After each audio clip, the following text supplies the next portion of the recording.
తెలంగాణ ప్రజలు ఈ మోసాన్ని పసిగట్టిందే కాకుండా అహంకారాన్ని కూడా పసిగట్టిండ్రు. ఎంత అధ్వానమైన పరిస్థితి వచ్చిందంటే రైతులు కరువులో పరిస్థితిలో ఉన్నారు. వాళ్ళ పరిస్థితి ఏందో కనుక్కోండి అంటే ఒక మంత్రి గారు అంటారు నాకు టైం లేదు, నేను క్రికెట్ మ్యాచ్ చూడాలంటారు. రైతు బంధు పడలేదు, రైతు బంధు సంగతి ఏందో దాని సంగతి చూడండి అంటే మంత్రి స్థాయిలో ఉన్న వ్యక్తులు రైతులని చెప్పు తీసుకొని కొడతా అని చెప్పి అనడం కూడా మనం అందరం కూడా చూసిన ఒక సిగ్గుచేటు పరిస్థితి అది. అదే కాకుండా ప్రభుత్వంలో ఉన్న పెద్దలు ఎవరైతే ఈరోజు ప్రభుత్వాన్ని నడుపుతున్నారో, కాంగ్రెస్ పార్టీని నడుపుతున్నారో, వారి భాష పట్ల తెలంగాణ సమాజం ఈరోజు చీదిరించుకునే ఒక పరిస్థితి వచ్చింది.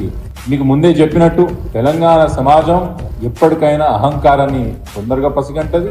అహంకారాన్ని ఎట్లా అంచాలని కూడా తెలంగాణ ప్రజలు, తెలంగాణ ప్రజానికం, తెలంగాణ సమాజం ఎదురు చూస్తుంటది. దానికి ఈరోజు పరాకాష్ఠ స్థాయికి ఈ యొక్క కాంగ్రెస్ పార్టీ ప్రభుత్వం చేరుకుందని నేను భావిస్తున్నాను. ఉదాహరణకు నిన్న బర్కాద